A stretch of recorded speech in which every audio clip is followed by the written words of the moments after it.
standarnya sebenarnya pakai APD lengkap, jadi mulai dari apron, disposable, kemudian masker kan kita pasti selalu pakai, spoon, kemudian hand cap dan google. Jadi nanti ini les punya apotek, jadi cuma punya satu nih, nggak boleh dipakai kalau nggak terlalu banyak tumpahannya, ini cuma punya satu kita.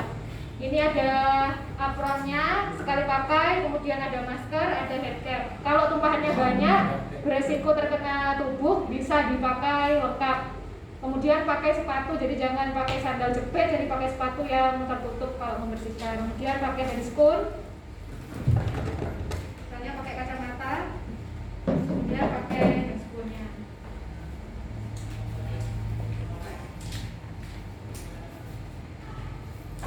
Jadi APD-nya sebenarnya menyesuaikan, kalau tumpahannya cuma cerit gitu ya, jangan nggak usah dipakai. Jadi ada sesuatu cerit gitu ya.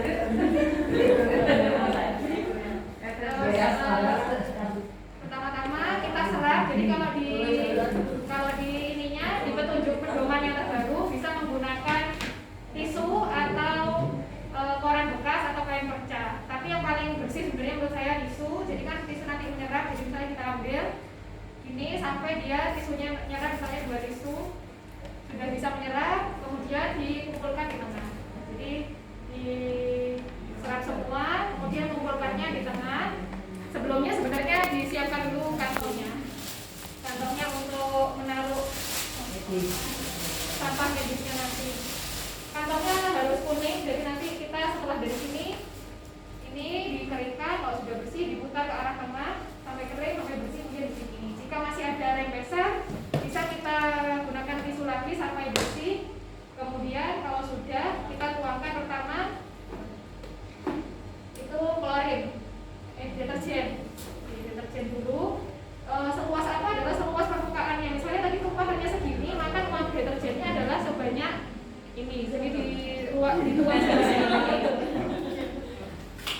Kemudian kalau misalnya sudah, diserap lagi pakai tisunya nanti ambil ya. Terus pakai tisunya sampai misalnya sudah menyerap, ambil lagi tisunya sampai ini benar-benar kering. Setelah kering dengan deterjen, selanjutnya dilanjutkan dengan klorin. Klorinnya juga dituang seluas permukaan yang tadi ada tumpahan. Jadi misalnya segini ya kita tuang segini, kemudian kita serap pakai tisu, kumpulkan ke arah tengah. Jadi dikumpulkannya juga ke arah tengah ini, kemudian dikumpulkan ke kantong kuning ini. Kemudian setelah selesai kita lepas APD-nya. Jadi kecuali Google kan karena kita pakai kembali, kita sisihkan. Kemudian yang lain kita bisa copot sesuai dengan kaidah penggunaan APD. Kemudian handscoon, caranya harus benar, jadi yang dalam keluar, yang keluar ke dalam. Jadi gini seperti biasanya. Jadi seperti ini, one hand langsung dibuang. Kemudian yang di sini kita buang ke kantong sampah medis.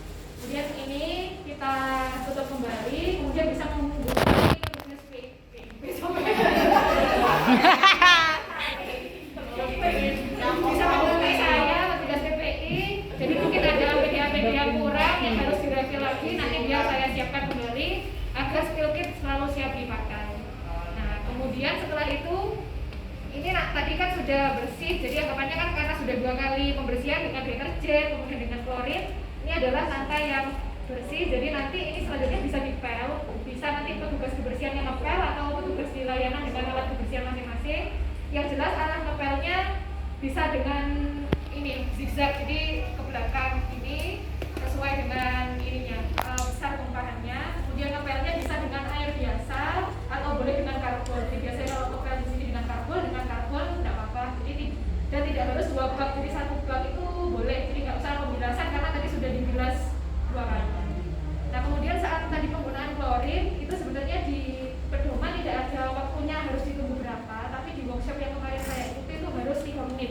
Jadi setelah dituang klorin kita tunggu dulu 3 menit. Harapannya kalau ada spora apa, kemudian ada apa yang mengandung droplet, ada apa macam-macam, itu bisa mati semua dulu, baru kita bersihkan.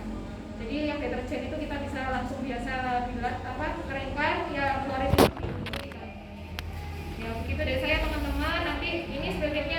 dipakai. Kalau misalnya ada tumpahan langsung aja diambil di